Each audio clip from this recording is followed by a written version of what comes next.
Greetings, members one and all of the Salivation Nation. The saga of Venezuela continues, with gold being at the center of today's story.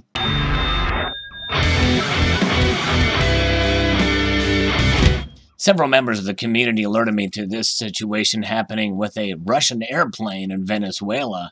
It sparked some rumors of gold theft.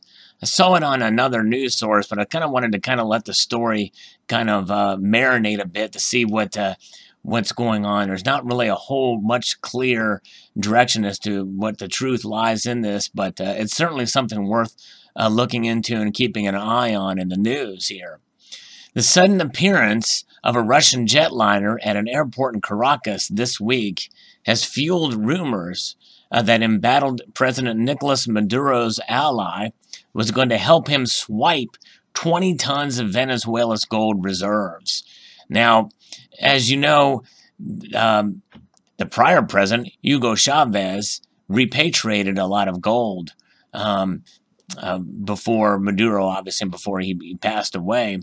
But that was at a time before a lot of the human rights violations and the like were happening. But certainly the country was in trouble even then and was not heading in a good direction for sure, especially because, Hugo Chavez nationalized much of the economy there.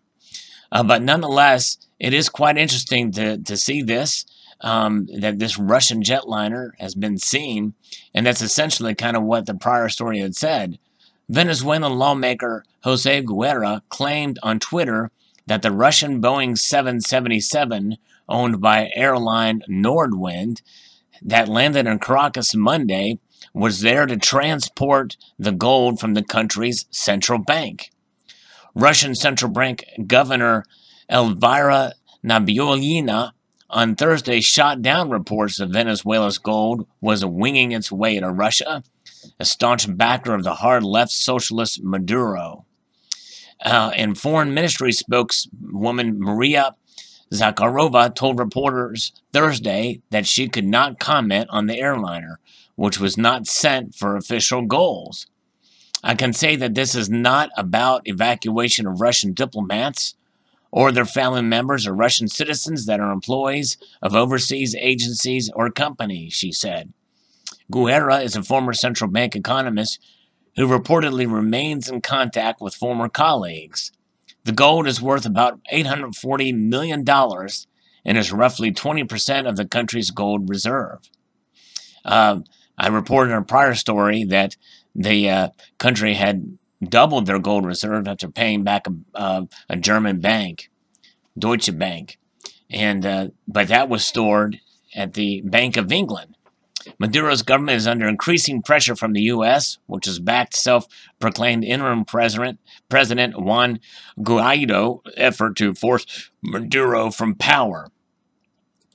And then here we have an article from express.co.uk. The White House warns to stay away from gold stolen from people by Maduro Mafia. The White House has warned traders not to deal in Venezuelan gold or oil following stiff tariffs imposed on the country this week. The tariffs have been placed in order to try to put pressure on ousting President Nicolas Maduro from power. National Security Advisor John Bolton tweeted, "Traders should avoid dealing in gold, oil, or any other commodity as opponents of Maduro's government speculated a Russian-operated plane shipped gold out of the country. There have been reports 20 tons of precious material have been taken by a Russian-chartered Boeing 777 plane to Caracas on Wednesday." Mr. Bolton said, "My advice to bankers, brokers, traders, facilitators, and other businesses, don't deal in gold, oil, or other Venezuelan commodities being stolen from the Venezuelan people by the Maduro Mafia. We stand ready to continue to take action. Maduro's government has been backed by China, Russia, and Turkey, with the Kremlin saying this week that it expects Venezuela to pay its debts." And that could be one of the things. We'll kind of speculate as to what this could possibly mean. The Boeing 777 plane was operated by Russia's Nordwind Airlines, and according to Venezuelan lawmaker Jose Guerra, a former central bank economist who informed the National Assembly, the plane was there to take some of the gold reserves. And there we can see people here. There are reports Russian-backed private military contractors were in the country to conduct secret missions there. Both China and Beijing have invested heavily in the South American nation, while there was speculation that the 700-pound or $840 million gold has been shipped to Turkey last year. Opposition leader Juan Guaido has been heavily supported by the U.S., with Trump insisting on immediate transition and immediate re-elections.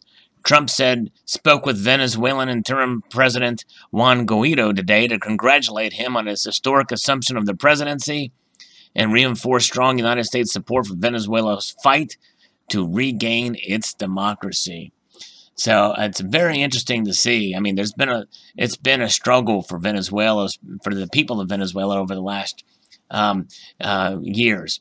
And the thing is this talk about the gold that is in the Bank of England. If it's repatriated to Venezuela, it's going to go to one man and his regime, not to the Venezuelan people. And the gold is the ownership of the people of Venezuela, not one man, not a dictator. And I think that's kind of where the struggle is, or the conflict is, with how it should be dealt with. Should it go to one man, or who was just going to rob it and take it?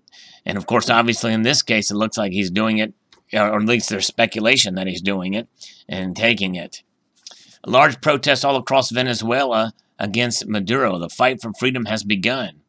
Recently reported U.S. envoy to Venezuela, Elliot Abrams, said that Washington was looking around the world for more assets of the Maduro government, including gold holdings and bank accounts. Tensions have risen in the country following a wave of fresh protests on Wednesday. Maduro, however, still has the backing of the army, although Mr. Guaido has offered amnesty to any military personnel who want to defect. That's where things stand today. And it's really something else. And it could be possibly that Russia has sent the plane there, and for the oil. And maybe part of the deal is that gold will be paid to Russia for exile and protection of Maduro, but also to help to pay Russia back for what they have invested in the country. But it would be a very bad thing for Russia if this is the case, because whatever comes out, Maduro is on his last leg, I believe, and essentially something is going to give, and his regime will probably fall. And unless he rules with an iron fist there, it's probably just his days are probably numbered there. So that whatever new is going to be coming out of there is going to have to deal with these countries. But Russia wants to maintain a relationship there because they want that oil. They want to be able to be a part of the next phase of what Venezuela is going to have. Of course, Venezuela is a member of OPEC, or had been a member of OPEC for so long. A very large producer of oil. So, but nonetheless, we'll see how things pan out from here. But very interesting. So nothing's been confirmed about that plane, but there has been talk about it in the news. Obviously, we're seeing other reports of this in different media out there, but nothing has been substantiated as far as that Russian jet. But it just goes to show you the moral of this story about the jet full of gold. 20 tons of gold there is gold is important. And it's obviously valuable. Nations hold it. Nations transport it. Nations try and hide it. Or dictators try to work their way around it, and they've been doing that for millennia. They want to get away with the gold. We've seen it in the Civil War. There's a rumor of Jefferson Davis's gold hoard and where it went. Hitler. In World War II, there was talk of a train of gold there. And where did it go? And where did it leave off to? Napoleon. Same thing with Napoleon. And I posted a story about that and where that gold went. Some people think it's at the bottom of a lake. And now here, Venezuela. Is he robbing the central bank for his own gain and protection? Is he planning for exile? It's anyone's guess. Post your thoughts below. Would like to extend a multitude of gratitude, y'all, for watching, and encourage you to please rate, comment, and subscribe.